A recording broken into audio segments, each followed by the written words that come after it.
Hey guys, welcome back to the AWA Youth Podcast. My name is Emily, I'm Destiny. and today we have a very special guest with us, my dad, Pastor Carlos Acosta. Hello. We're so happy to have you with us today. And for today's interview, we're going to be asking you some questions. All right. Well, it's a privilege to be here, especially here at church and having you interview me. That doesn't happen every day, but yeah, it's an honor. Can you explain to us how long you've been here at this church? When Yeah. you got here? Yes, thank you for that question, Junior. Yes, I've been here for 6 years, and as a matter of fact, I am only going to be here for 6 years because I'm about to experience a change in about 2 weeks. I'm going to be transferring to a new church, so it's going to be 6 years. And how did it feel like when you first got here compared to now?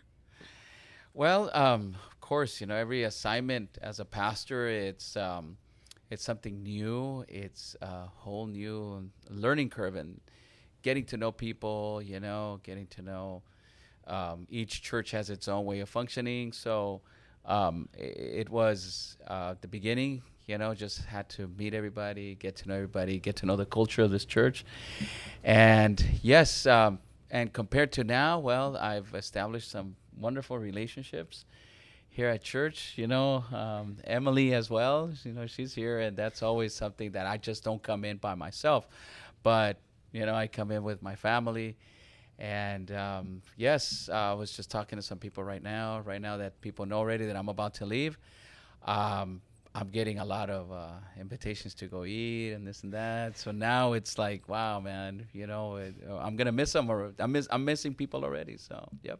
So the first question I have for you is, who are some of your biggest role models growing up in faith, like with the church and stuff, who helped you?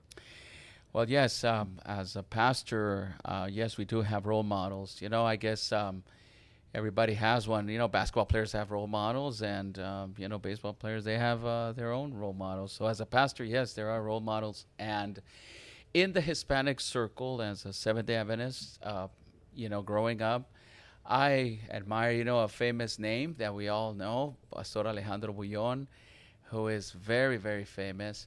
And so I always, when I would watch him speak, I would be amazed at just how God would use him to speak the right words, to touch someone's life and people who are going through difficulties.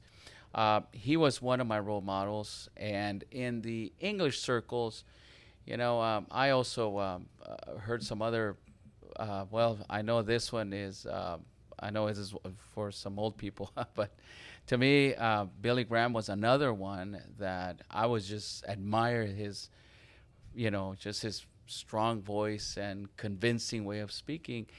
And I've had an attention or an attractiveness to leaders. I like to read biographies like Martin Luther King Jr. and watch his speeches, and also John F. Kennedy and some other leaders that I watched. And so all of those have combined to learn something as I approach the pastorship. Okay, going on to something a little different. Here's another question. So, what are some ways you like to connect with God outside of church, like in your personal life and like with yourself and stuff? Yeah, I love waking up early in the morning. You know that. I wake up about 4 o'clock in the morning, 3:55, 4 o'clock. Oof. And it's the best time for me to, after I make a coffee, right? I listen to the Bible. I listen to some teaching or, a podcast. And I take notes. I write a lot of things. I have pages and pages of things that I've written, thoughts and studies, and I'm always trying to learn something. But that's the best moment because from 4 o'clock to 6 a.m., that's when Emily wakes up at 6. So, no, I had 2 hours of just silence, quietness, peace. I'm able to open up my heart to the Lord. And that is the way that I connect with God. And I do it every day, except on, weekends. On Sundays, I wake up a little later. But every day, Monday through Friday, I wake up at 4 o'clock. I love it because I get to do so many things during that time, especially my time with God. Do you have any hobbies that you like to do on your free time? Obviously, spending time with God is a big part of what you do. Yeah. And Well, you're not going to believe this hobby that I have, and Emily knows it. I like to drive. Oh, yeah. okay. Where I live in Loma Linda, California, those that are not here, we spend a lot of time driving, and I like to drive through sceneries. We have some beautiful mountains and hills here, in Loma Linda, and San Bernardino Mountains, and I just love driving. I love having my wife or Emily and getting a coffee at Starbucks and just driving.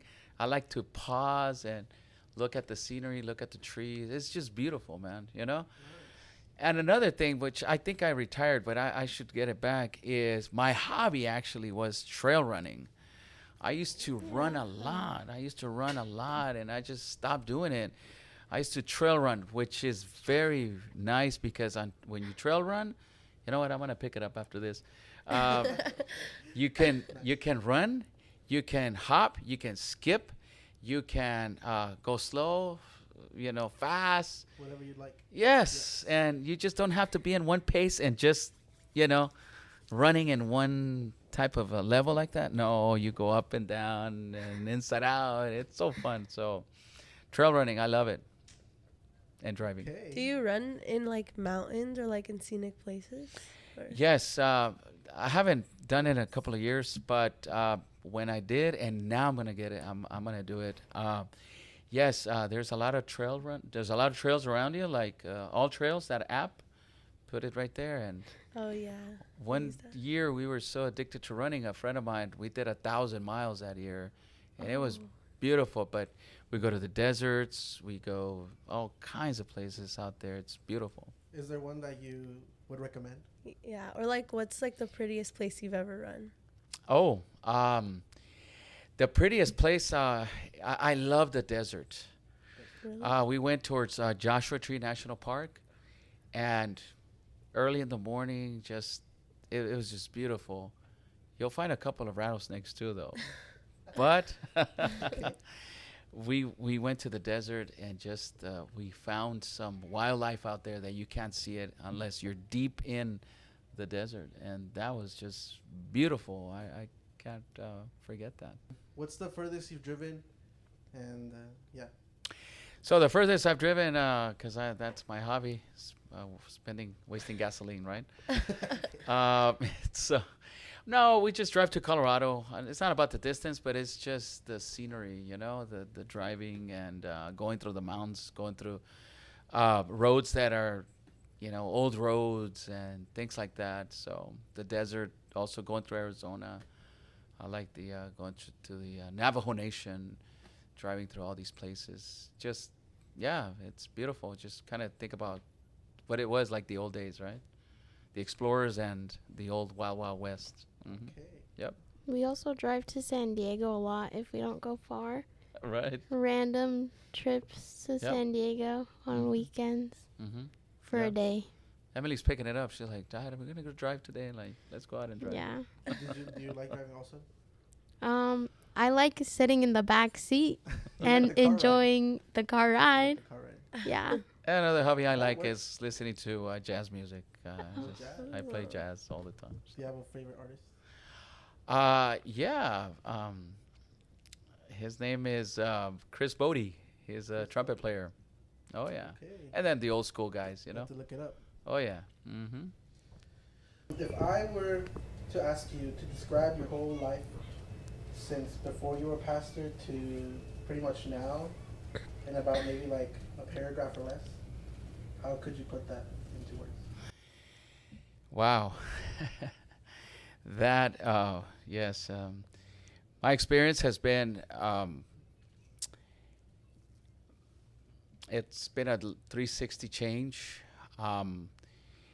I came literally from um, dark moment in my life to now living a life that I was not expected to live up to this point. I was just telling someone that because of my experience, where I come from, my background, and where the Lord found me on my journey in life, and how I was found by Christ in Los Angeles, in the streets, in LA, gangs, and everything. Um, I was not supposed to live past my 20th birthday because of the way that I was living. So it's from dark to the light. It's like a dream, to be honest with you. If I were to die today, I would say that I would have lived a fulfilled life. Just knowing Christ made a big difference. Can you share the story of how you first felt called to be a pastor? Well, what happened was that, let's put it like this so everybody could get, understand where I'm coming from. I was that prodigal son. My parents had their own story, of how they met Christ. And they came to the faith early in their life. Well, they were about their 20s when they got to know Christ. And I stepped out of the church. I, just like you girls, I grew up in church, went to the Pathfinder clubs, as we know them, our version of Boy Scouts. And I stepped out into a world of darkness, violence, death. And there was no reason to do that, to be honest with you. It just, I'm not going to find an excuse. We did grow up in East Los Angeles. That's where I was born. The environment was heavy. Then, West Los Angeles, Compton, which was the last place. It was a heavy environment, but I stepped in, and that was a whole lot of things that I could say about that. But when I met Jesus and his love and his grace, the forgiveness that he offered me, because I owed life, or I owed God a lot, and there was a lot of guilt in my life. But when I found out that he would forgive me, never think about my wrongdoings, forget about him, bury them deep in the sea, I owe now my gratitude to him for allowing me to live. And so I got a call to be a pastor when I was restoring my life. I'm going to tell you, girls, when I came to Christ, I did not graduate from high school. I graduated from a GED, got my GED. I didn't have a driver's license. It was suspended. And I had absolutely nothing in my favor. So no education, nothing. And so I started picking my life up, started going back to school, ride the buses, got a job at a warehouse when I met Christ, restoring myself from my addictions that I had to substances. And so in that moment, when I met Christ and I felt peace, in my life, new things started growing in me, new ways of thinking and new desires. What I wanted to be was in reality, I wanted to be a parole officer or a probation officer, because I had both. I had a wonderful probation and parole officer who touched my life, and that's what I wanted to be. I wanted to help others. I wanted to help other young people, who were caught up in the same things as I was. But I was coming to church again, and this was in my, I was 1920s, and I started seeing things, and people were inviting me to tell my story and to share and to share my story, and they told me that I can call people to accept Christ, and I started doing that. So that grew in me, and my church, after 2 years of almost doing that, and I was already enrolled in community college, they made me an invitation. They said, we believe that God has called you to be a pastor. So because of my background and the experiences and the desire that I wanted to help others, because of my gratitude to God, I found that I can help others by speaking about Christ and seeing their life change. And that's how it grew in me. Yep, long answer, I'm sorry. No, that's good. Well, I didn't know you wanted to be a parole officer.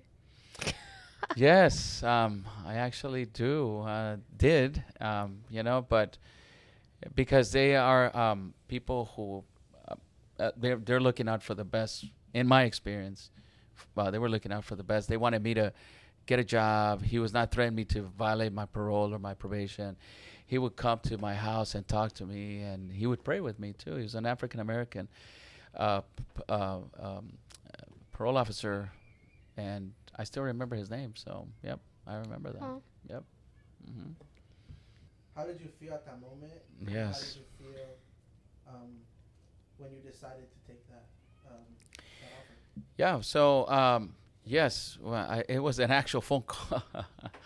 um, so we were in church, and we were at church one Sabbath afternoon, and um, the president of the university, or Avenes University in Mexico, in Montemorelos, his name is Ismael Castillo. He left a scholarship for anyone who wanted to study to be a pastor. And so I had a couple of friends that were interested in that. And the next day, the morning, Sunday morning, I got a phone call. The board was meeting, they were meeting, and they had chosen a friend of mine for the scholarship, but then someone in the board meeting, well, not someone, the pastor in the board meeting suggested my name. And they called me at the moment. Now, mind you, I have plans already, right? I was going to community college. I think it was Cerritos Community College, and I was already there. I got my driver's license. Was still driving an old car. It was a junk, but I love that car. It was an old lowrider car that I had. And so I had plans. I wanted to go to school and become a parole officer and buy my mom a house and, be out there and help people. But they called me and they said, "We're here. We have you on speaker, and we want to tell you that we would like to send you to study to be a pastor, and you need to give us an answer right here, right now." And I put the phone down. I talked to my mom. I said, "Mom, this can't be happening. I got plans. I wanna buy you a house. I wanna do something good for you. And my dad, and my mom told me something that changed my life at that moment. He said, "Son, if the Lord calls, you answer. Si Dios te llama, tú sigue, tú contesta, tú síguelo, sírvelo." And I was already preaching and calling people, inviting people to accept Christ, and people were answering. So she said, "Dios te está llamando, mijo. God is calling you, so follow it." And then I had to drop my plans right at that moment and now follow a new path that I didn't know where it was going to take me, but it's been a blessing. You're a result of that. Because it was through that I met your mom, so you were born. So if you would have become a parole officer, what would have happened? You would not have been here. Okay. Well, do you have anything to say maybe to those out there that maybe have plans and for some reason it seems like God is calling them to do another thing? Do you have anything to say maybe if they're uncertain? Yes. Listen. You have to always, if you're in a relationship with Christ, you have to always be on the lookout, and the amazement of how God still calls us. My call was a very, very dramatical call, actually. First call, when he saved me, it was very dramatical. I was in the gangs in the barrios in LA. So Christ found me there in the middle of the mud. Then my call to be a pastor is, just as I'm telling you guys, the experience that I had and something that was growing in me. But yet today, everyone has a call, okay? It's not as dramatical as mine was, but everybody has a call. whatever your plans are right now, and if you have a desire to help others, that is a call. Okay? God calls us to feed the poor, visit the people who are sick, those that are in jail, clothe those that are naked. You know, so if God is giving you that heart of a service, that's your call. Okay? But if God is calling you into a new direction, okay, where you think that the gifts that you have, God can use them in other ways, pray about it and trust the path that He's showing you. I'm going to give you two quick examples if I have time. One, there was this young man who came from Guatemala, had no papers, no papeles, right? No documents. He was an immigrant here in the U.S. And he grew up in church, and he was doing Sociedad de Jóvenes, Pathfinders, and then he was a Sabbath school teacher and doing all kinds of things at church. Now, he came here to the university close by, and guess what? He became an engineer. But everything that he learned at church, to speak, to preach, to organize, you know, those gifts now, you know, God is using him. He works for JPL, okay, the Jet Propulsion Laboratory for NASA. And he now, what he does, he makes presentations for the government, okay, because, and they asked him, when he makes these presentations, they asked him once, like, where did you learn all this? And he said, I learned it at church. I learned it at Pathfinders. I learned it at Sociedad de Jóvenes, the AWA. I learned it because I was able to preach at church, make presentations, organize. So, guys, whatever you're doing right now, God is going to use it in a hospital, in a prison, in children's settings. I mean, God is going to use you. So the gifts that you have, match them to serve others, not only yourself, okay? Serve others that are in need, who need help. Use them, because whatever you're learning now, you learn here at church, God is going to use them later in your life. So follow His call. And maybe there is someone who still is going to get a call to be a pastor, you know? Follow that. Follow that. Right. Well, I guess going back to your story, Oh, yeah. you decided to become a pastor, and did you know that you were going to go to where you studied? No, that was a big surprise. I had the idea that I would probably study here in a university in the U.S., which is very common for, you know, everyone who studies to be a pastor here in the United States. But no, because of our Hispanic background, the Seventh-day Adventist Church, the Hispanic Seventh-day Adventist Church, we have some main colleges in, you know, Mexico, El Salvador, or Costa Rica. So our main school is in Montemorelos, which is in the northern part of Mexico, in Nuevo León, Monterrey, Nuevo León. And I did not know I was going to end up over there.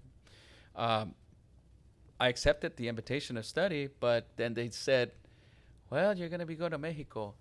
Now, mind you, I am, you know, Latino, Mexican, Salvadorian. My mom's from El Salvador, my dad's Mexicano, Mexican, but I was born here. So just thinking that I was going to go to Mexico, it just, it threw me for a loop, you know, because I was going to experience something new and something different. But yeah, we made it out there. It took a while for me to catch on to my own culture. Okay. Oh. Yep. Is there anything out of the ordinary you witnessed and you were like, wow, this is so different from the U.S.? Well, when I arrived to the airport in Monterrey, we made a mistake. We said to a taxi driver, hey, venimos del otro lado, right? We're coming from the U.S. and we need to go to Montemorelos, which is an hour. And they were supposed to charge us about $50, but the guy decided to charge us like $200. So we paid 4 times the cost. And when we arrived, he dropped us off, and they asked us, like, ¿Cuánto les cobró? How much did they charge you? And we said $200, about $250. So they said, hey, they got you, man. You got played. That was different. Okay. But, you know, A lot more welcome. scams. Yeah. Okay. All right. Yeah. Well, that's something to talk Something about. different. And how was your first couple of Mm, it was 4 years, right? You did 4 years. Yes. Can you describe the 2 years, maybe how they were? Well, it's over there, and you don't have prereqs. Every career, every degree that you're gonna study, you just go straight into the program. So you don't have to do 2 years of general education classes, and that goes for all the degrees that you study at even medicine. You could skip those 4 years that you're gonna go to pre med and then go to medical school. You could skip them and just you're graduating high school in May, and in August you're already in medical school. That saves you money, a lot of time and money. So, anyways, that's how it was for me. I studied 4 years, my bachelor's degree, pure theology, and then you have 1 year that you have to give as a volunteer service or as a missionary. So I volunteered and I went to South Mexico, and then back then I had to come back to do my master's degree, which that was another 2 years. Came back, so I was total like 7 years of school. Yep, but yep, that's how it went. All right. And if you could describe your first 2 years there, maybe in like one sentence. Very challenging. Challenging. Would you say like cultural, or maybe just the fact that you're just there by yourself? Maybe, I'm not sure. Maybe your Spanish isn't that good. Right, that was the challenge part because, well, the Spanish was there, but my study habits were not. Remember, I had graduated from GED, took a test, and then now coming to the university, I had I don't know how to handle a book, let's say it like that. I don't know how to take notes. So I was just failing my classes, and I had to ask for help because I was on probation at school because they was going to boot me out, right? So I asked for a buddy of mine to help me. He used to pray a lot, and he taught me how to take notes and study, and I started picking it up. So, yep, but my first year, the grades were like D's and very bad. Okay. So that was the challenge. It's the real. It's life. Mm-hmm. But I mean, it's living proof that you can change and you can progress, Yes. and you can, for anyway, anything happens, like God already has a plan. Whether you like it or not, it's gonna happen. It is, yes. He'll help you with all the challenges that you find. And now we gotta get into the juicy stuff that everybody wants to know. How did you meet my mom? Well, all right. So, when I was studying theology, okay, those 4 years, my bachelor's, I got there and I made a promise to the Lord. I said, God, I had read a book which I always recommend, and it's called I Kissed Dating Goodbye. So I did not want to date just so that, I would end up with a broken heart or me breaking someone's heart.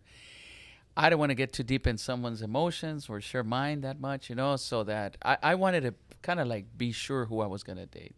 So I asked God, I said, Lord, I want to pray, and I want to say to you, God, that I want like for you to help me, that if I meet a girl and if I fall in love with this girl, I just want to have one girlfriend in this university. I don't want to have two or three. I don't want to, break up and all that stuff and see my ex here, No, I just want to have one girl, and I want her to be my wife.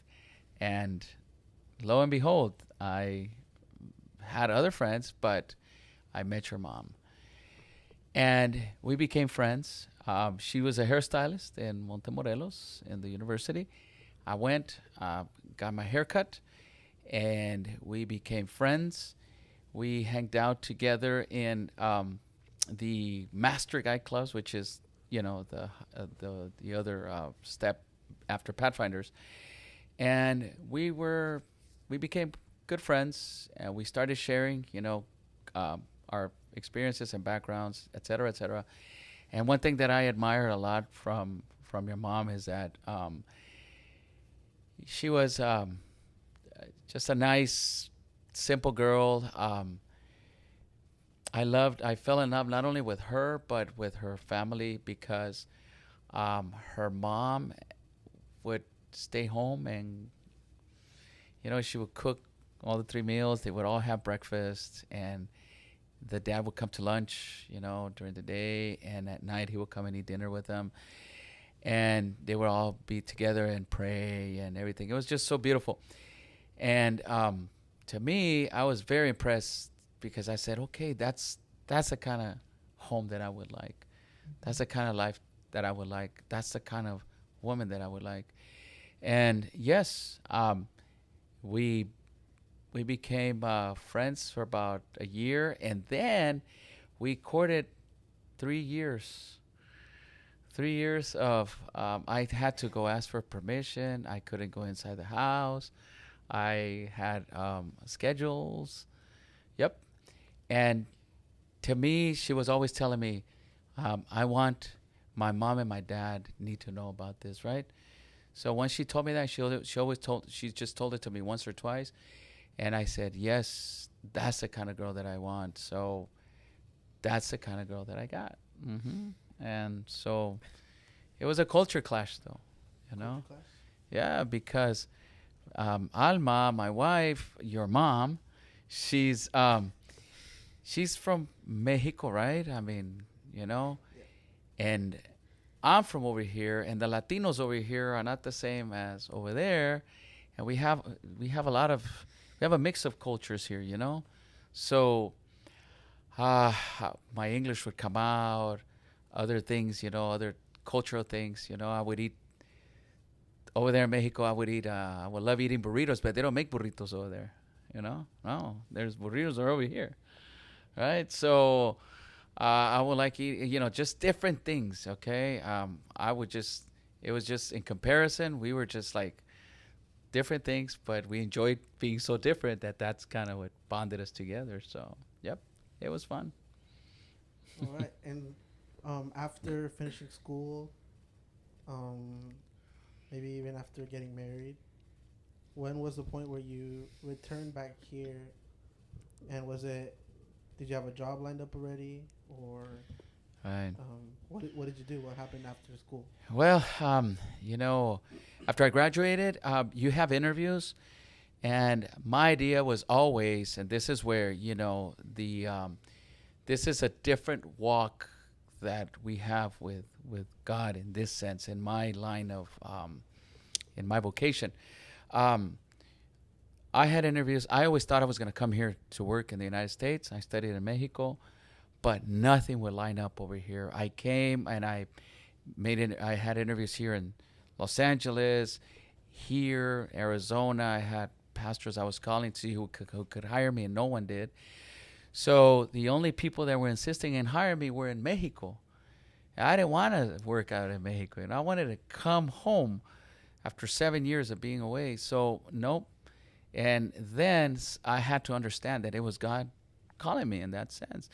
And so I ended up in South Mexico, in Merida, Yucatan, and there was no beds over there because it's really hot, and you sleep with the hammock 365 days a year, okay?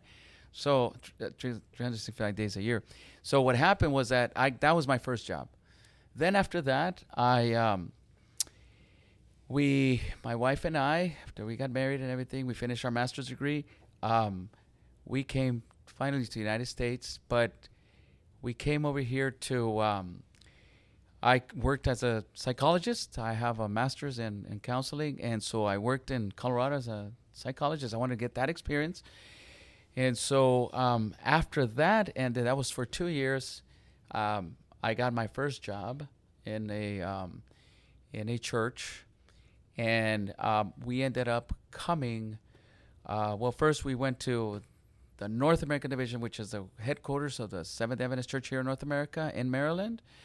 And I did an internship there working with the youth in the youth department, so I had to travel all over the United States.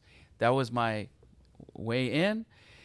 And then after that was done, I got I got an invitation to come to LA.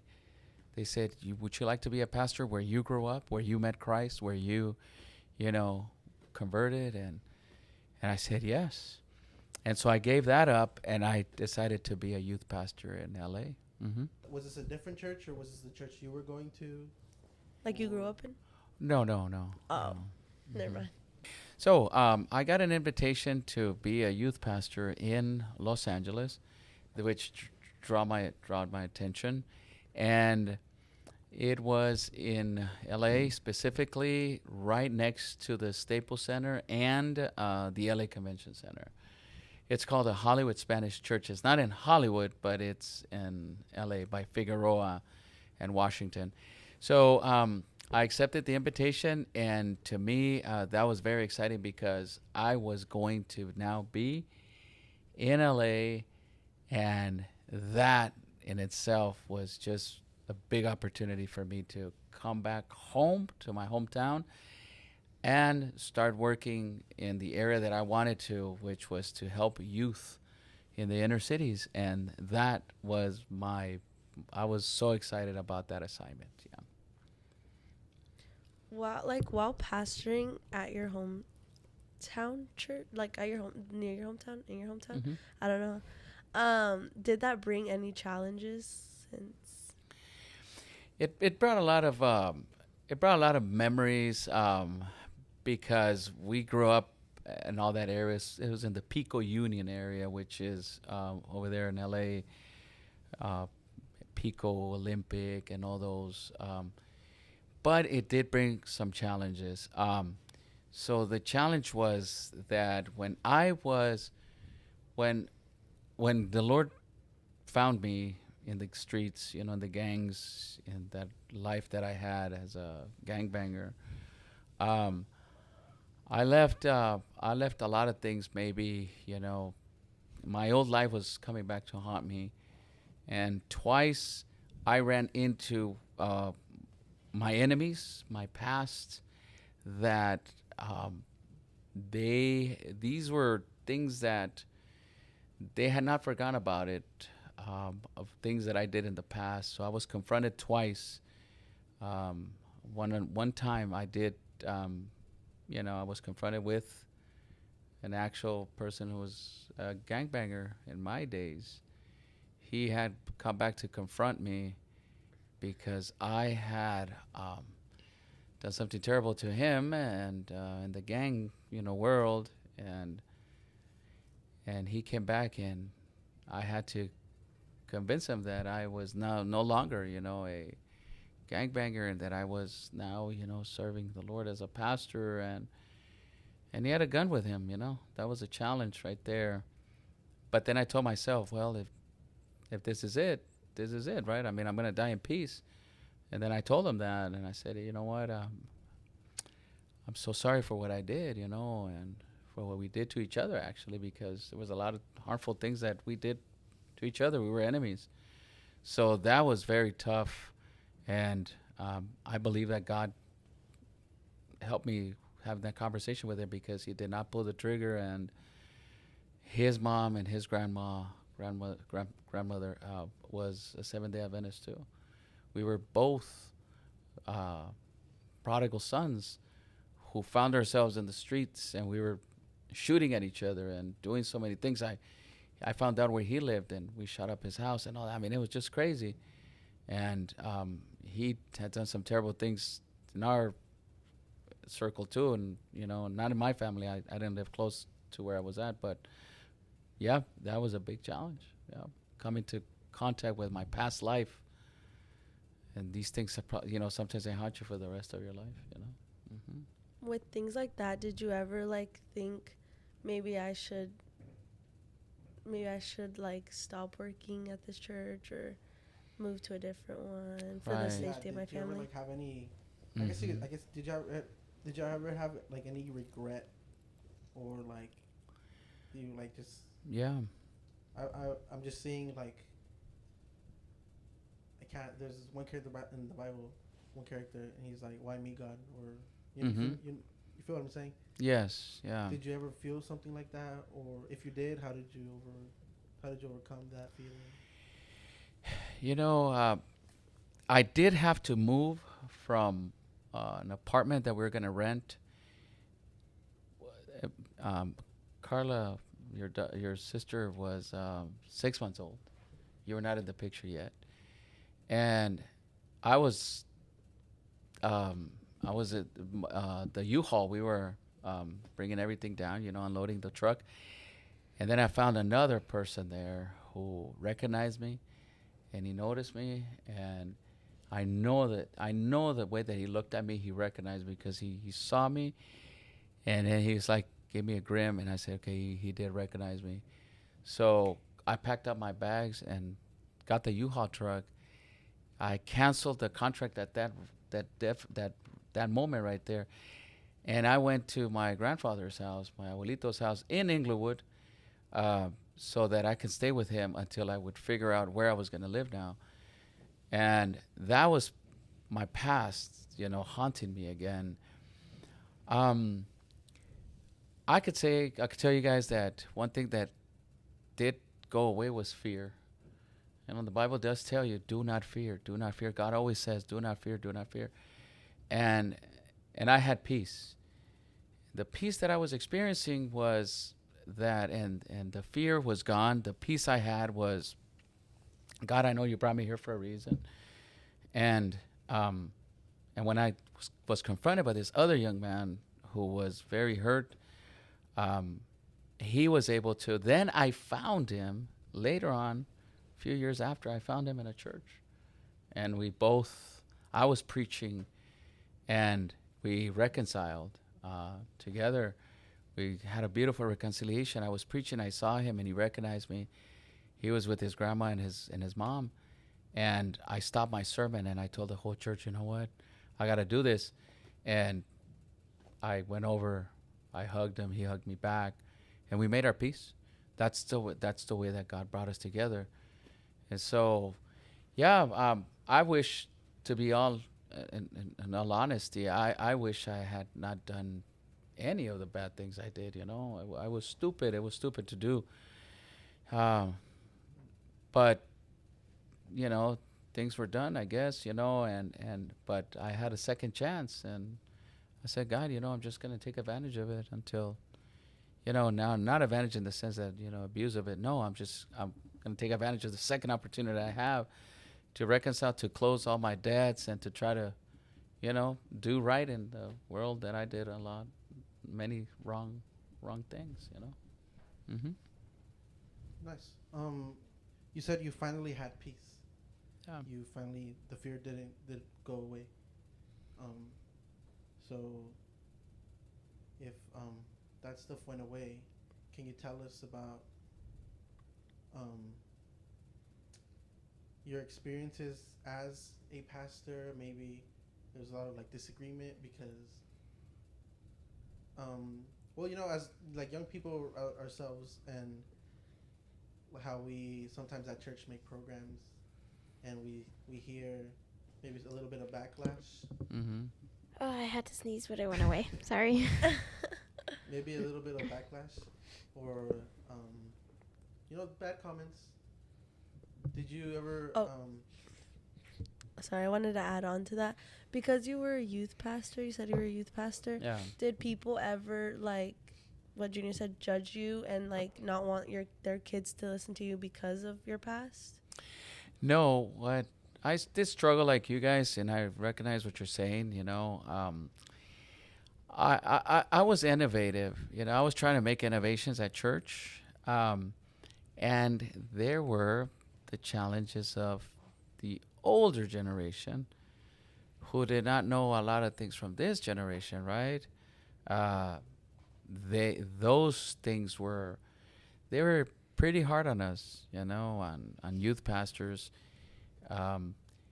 We had initiatives, like, for example, there was this one beautiful initiative that resulted in so many young people baptizing and organizing in small groups. And it was an initiative called Jesus Loves Jeans. Okay? And this initiative, Jesus Loves Jeans, we brought it. The youth pastors, we got together. We said, we're going to take it to our churches, and we're going to organize. We're going to call a lot of young people. And we did. And it was 7 jeans, okay? Like white jeans, that's the eternal life, okay? The ripped jeans was the product, the man who was 38 years, right? in the tank of Bethesda, it's called. Uh, the short jeans or the short skirt jeans, that was the woman that was found in adultery, right? So these jeans represented a character in the Bible and how Jesus loves that character, right? So it was a innovative way of saying this to the young people, because young people, well, you guys are wearing jeans, right? The expensive jean, that was the rich young man, the rich young ruler. So that was one way of illustrating. So when I would preach about the jeans, that was just a way of describing the encounter that Jesus had with these people. I was getting criticized. People were taking me to the board meeting and saying that I was bringing a lot of rebellion to the church. But let me tell you, that initiative, we spread it all out. We gathered about 2,000 young people in one place, the White Memorial Church in LA. And we organized with all the other youth pastors at that time. From those 2,000 young people, I think about 200 small groups formed. Wow. It was amazing, man. We gave shirts, CDs, the Bible studies, because you could study this every gene. And man, it was amazing. But yes, I was taken to the board for listening to this song, I Could Only Imagine. Oh, wow. Yeah. Yep. And our church, some people are afraid, of innovation. I was taken to the board meeting for that because it said, "Will I dance for you, Jesus?" Right? Will I dance for you, Jesus? Or will I know, And so they said, "No, he's promoting dancing." And I was like, no, I'm not. David danced before the Lord. Right? And I said, what are we going to do when we see Jesus in front of us? Yeah. I'm going to bow. I'm going to be like, Jesus, man, I'm going to hug him like I meet someone exciting, When you're excited, you're like, and you jump and right? Yeah. So, yeah. So I was taken to the board for that. But you know what, guys? One thing I did not do is I did not hate anyone or be angry or walk away from my church. Even though I was a youth pastor, I was defending a lot of the youth. I told them, don't. I said, you know what? Your parents don't know about this. They haven't experienced this. And we know. And I try to educate them always say, let's listen to why I'm doing this. And then they would be like, oh, okay. So, yeah, don't hold grudges. Don't walk away from church. Don't be, stuck on being resentful. Yep. What you guys are doing here is innovative. So, yep. Yes. Can you walk us through your transition from beginning youth pastor maybe to experienced youth pastor? We just covered that maybe. Mm-hmm. And now tell us, switching from that to maybe your first lead position. Right. How was that? Yeah, so 3 years after I was a youth pastor, my conference president, he called me, the Southern California Conference. He called me and he said, no, the secretary, I'm sorry, he was the secretary. Then he became president, Pastor Velino Salazar. And he said, we have an assignment for you. You're going to go to lead your own church. It's going to be a solo pastor. So I went to Baldwin Park close to La Puente in El Monte. And yes, I was sent off to my first assignment. And that was very exciting. After 3-4 years as a youth pastor, I said, okay, I'll do it. I'm a soldier. And it was a great experience. There was 2 board meetings. It was a bilingual church, but they both met in different times. So it was 2 churches in one. Mm-hmm. Gotcha. Was it 2 churches like running at the same time together, or maybe they use different? No. Running together. Okay. Yep. The one would have their English worship service first, and then they will go to Sabbath school, and then the Spanish was doing Gotcha. the Sabbath school, and then when they would come out from their Sabbath school, the Spanish would do the worship service. So, yeah, and there was a lot of it was a Hispanic church, but there was a lot of bilinguals, called Right. Chicanos, people who were born right here, and I identified a lot with them because they knew my culture. I speak English and Spanish. I was preached twice, and yes, that was a great experience. I was there for 6 years. And how old were you when you, when you first had your first lead?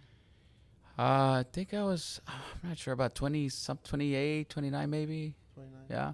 20. Mm-hmm. It's pretty young. Did you ever get like, I don't know if this is the right word, retaliation? Or like people don't believe in you because you're too stuff young. like that. 'Cause, I mean, I feel like that's very relatable. Yeah. For someone out here is watching. And It's very common.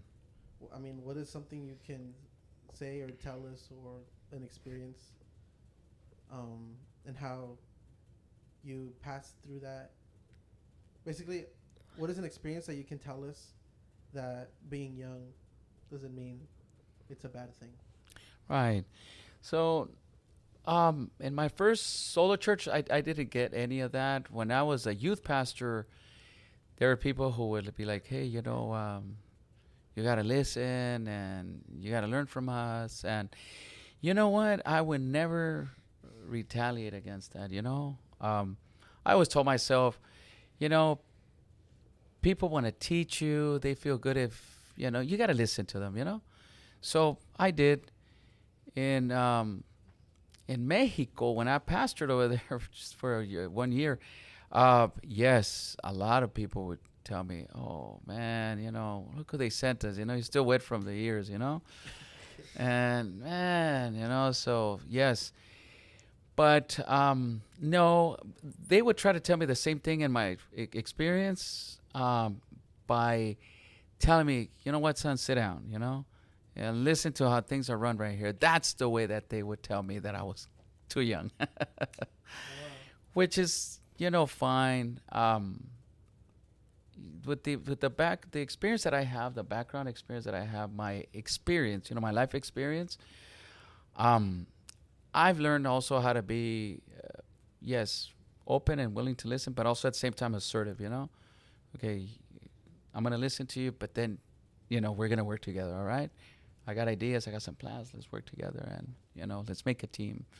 So, yeah, I would bring my own background experience too. And, and being assertive and not quiet down or not shy away because I was young, and let everybody else do my job, the one that I'm supposed to do. Because at the end, I got to give an accountability of what I'm doing. Right. How many churches were you in throughout your whole career? Maybe until up to now. So it was the youth pastor at Hollywood Spanish in L.A., Figueroa, and Washington. Then Baldwin Park, that was 6 years there, 4 years as a youth pastor, I think. And then 6 years in Baldwin Park, which is in El Monte and close to La Puente.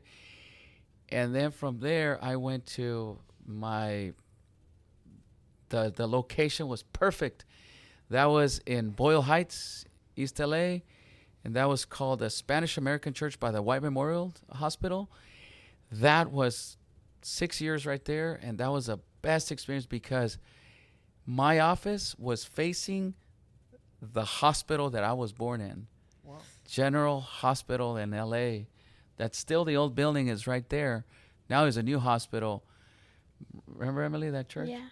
And every time I was, oh man, it just kind of makes me want to cry because every time I was just looking at that hospital and knowing my mom, had given me birth right there. Maybe I could open up here a little bit from a man that I never met, who broke my mom's heart and abandoned us. And to know that God had me in mind, when I was there. And just to know that, I was born on such floor And yeah, so to me that was my best experience because I had the hospital, the general hospital, right there in front. And then through the experience of life, next to that hospital was Eastlake Juvenile Hall, which I went to uh, when I was in the gangs. And so right there, knowing and remembering my mom, my dad showing up right there and crying, and my mom telling me, "You were born over there, and look, you're over here, arrested for this," and going to court there. And I went there many times. So that was 6 years of being at that church. That was my best experience right there. And then I was invited to come here Okay. 6 years ago. 6 years ago. Yeah. I feel like that's the pattern. 6 years ago. Yeah, 6'7", 6'7", 6'7". Oh wow. Okay. Yep. And The I next year is just gonna had get to a do very that. relevant pastor. That's terrible. That was great. I learned that from the youth here, from the early teens. Wow. That's terrible. How do you feel about like now, like switching churches and stuff? Oh yeah. Well, yeah, I'm coming to an end of my service here. I've been here for 6 years. We got here in 2019, and 6 months after we got here, the pandemic started, and that was a wonderful moment. Best experience as well. One of the best experiences because we hardly closed our church. We stayed open for. We stayed closed for a few weeks, but no, we got together. And now, after 6 years, which have gone by so fast, and I think I'm. It feels like I've been here less because those 2 years, we were doing a Felt like lot a of blur. things. It felt like a blur. It felt like a blur, man. I just feel like I've been here like for 4 years or 3 years, but no, it's been 6. And now I feel sad that every transition is different.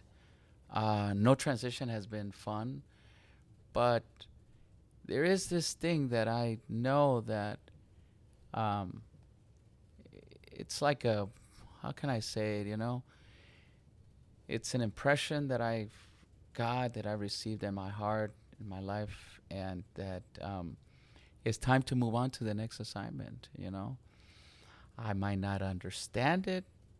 I might not know everything. I don't know what I'm going to face over there, Could be good, could be bad. Who knows? But all I know is that God is leading, and I have that assurance, I don't know how it's going to turn out to be honest with you.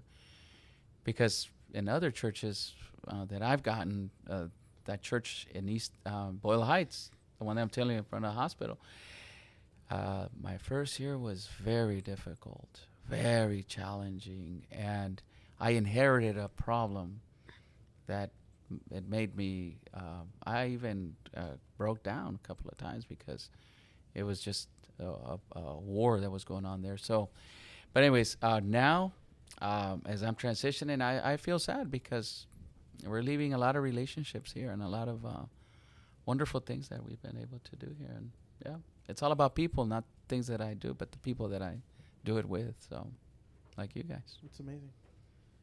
Is there maybe a favorite memory you have of being here for the past 6 years?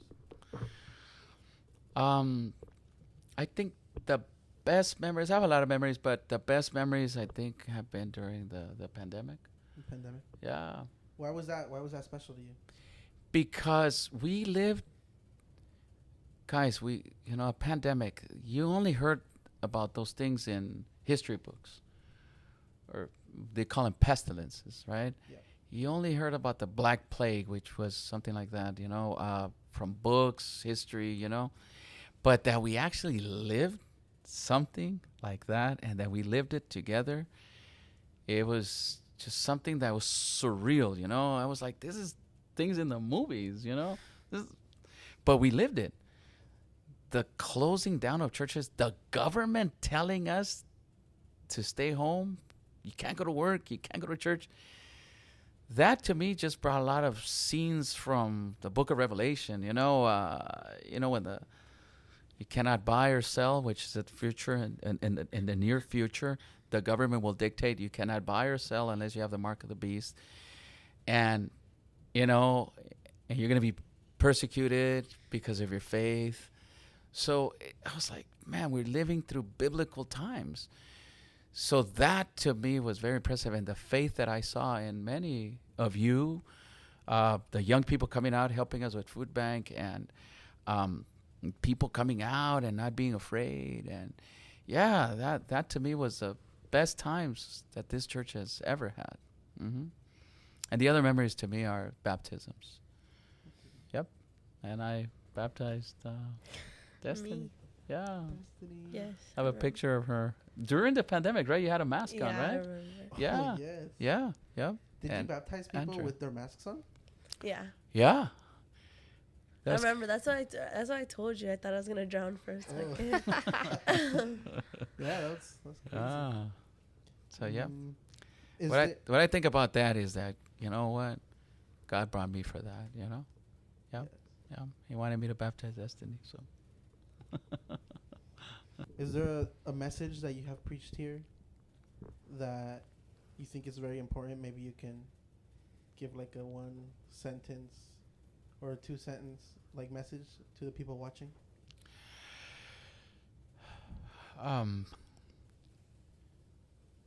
Yes. How do you know that God has spoken to you or the devil has spoken to you? Very simple. If you get this, you're going to know every time what's running through your mind is from God or from the devil. You'll know that God has spoken to you if at the end, maybe you messed up, made a bad choice, wrong decision, but there's always going to be hope. I made a mistake, but yes, God forgives me.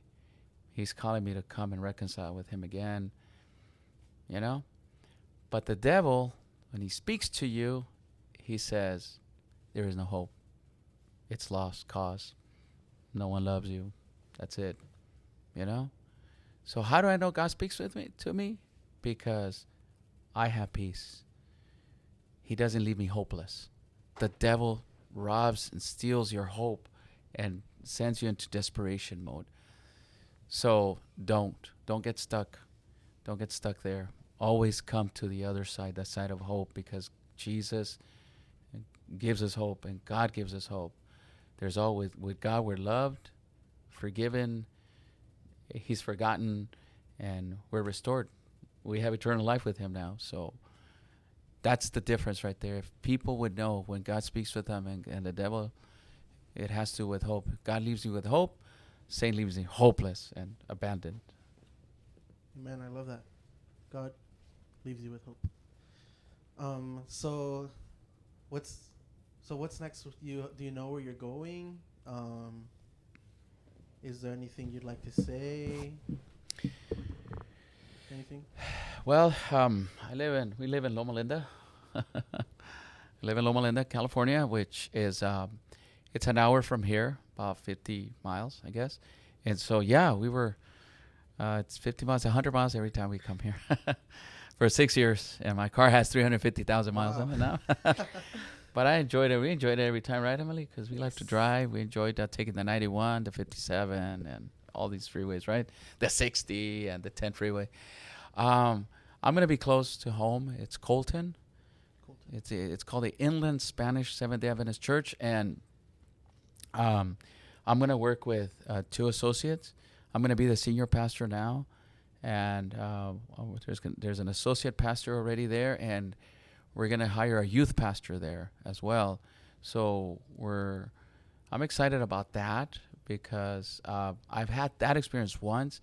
And I would, now that the church invited me and I accepted the invitation there, I look forward to that. So it's going to be 10 minutes from home, which is another difference. And I think that is going to give me the ability to be close, like, and do more things because I'm going to be close there. So I think there's some advantages in that sense. And what I want to tell you too is that I feel it for Emily because you guys have become such good friends with her, And Carla's gone; she's in college. But with Emily, we made we're gonna make a deal. Whenever she wants to come, we'll drop her off at your house. Okay. Did not know I about will this, be but I going will on do it. Fridays. She Yeah. will be sleeping over. So I'm gonna drop her off, and she could come as many times as she wants. So that she can still keep these relationships. That's the hardest thing about moving, because we moved like 4 times already in all these years, and every time Emily and Carla have had to say goodbye to their friends, and that's one thing I think it's important to have friendships, and you guys are real good friends. She's crying. Emily. So, yeah. Yep. Well, sorry. That's so sad. I brought the mood down. Junior. But it's okay. Yeah, it's real, Sleeping over. it's life, Oh, and Emily. yeah. You're not gonna be here, but you're gonna sleep over every weekend. Yeah. So, yeah, she's going to have the chance to come. We're going to bring her. And, and then we'll pick her up on Saturday night or Sunday morning. Yes. Yep. So that's what's going to happen. And then she's going to end up going to college in August next year. So, yep. Regardless, she's leaving one way or another. Yep. That's what I'm here. No, Yeah. no. Yep. Okay. So, She will always have family here. yeah. Just Yes. you as well. We already adopted her. My tia told her last Pretty time. much. Okay. Yeah. She- So, yep. Okay. And my final message would be, don't miss it. Don't miss the experience with God in your life. Don't miss it. It's wonderful when you just, now that you guys know Him, we know Jesus, and in every decision include God in your life, in your career, in your relationships, in everything that you do. Keep Christ in the middle, and you're going to live a beautiful experience. What I live now I was baptized when I was 20. I'm 50. I've been 30 years in baptized. It cannot compare to the previous years when I was on the streets and doing all of these crazy things. So this has been my best experience walking with Christ. I feel like I lived a fulfilled life, to be honest with you. If I were to be gone today or tomorrow, I could say and that I lived a fulfilled life. Everything that I wanted to live, with God, with my family, my daughters, and the experiences, people that I met. Yep. That's amazing.